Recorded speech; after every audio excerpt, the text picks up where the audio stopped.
À la recherche de l'essentiel. Le livre des vivants. De la part de Jésus de Nazareth. La liberté de devenir chrétien.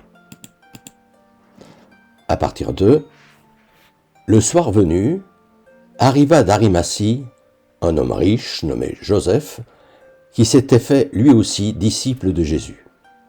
Il alla trouver Pilate et demanda le corps de Jésus.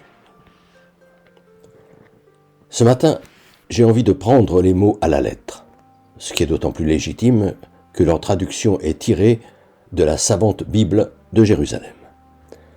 Ce texte étonnant nous apprend donc que Joseph d'Arimathie s'est fait lui-même disciple de Jésus, autrement dit, sans que Jésus l'ait appelé. Observez que ce n'était pas Jésus non plus qui avait choisi ces autres qui se permettaient, il y a quelque temps, d'accomplir des miracles en son nom, ces francs-tireurs qui l'avaient cautionné au grand âne des apôtres. Je lis également que ce ne sont pas les apôtres qui confient à Joseph d'Arimathie la mission d'aller demander à Pilate le corps de Jésus, ce qu'il ne se serait jamais permis de faire vu les risques. Voici donc l'un de ces fans, comme on dit, ou fans, comme on dit de nos jours, qui, après s'être rassemblé en foule pour venir écouter Jésus, devient son disciple et qui, sans autre initiation dogmatique que celle de l'avoir entendu peut-être une seule fois, se rappeler que lorsque Jésus envoie les 72 disciples annoncer la bonne nouvelle du royaume de Dieu qui vient, il leur recommande de ne pas rester plus de 2 jours au même endroit. Annoncer l'essentiel de la bonne nouvelle doit-il vraiment prendre davantage de temps? Non, si j'en crois Jésus lui-même, puisqu'il recommande à ceux des 72 qui auront été mal accueillis de s'en aller en secouant la poussière de leurs sandales.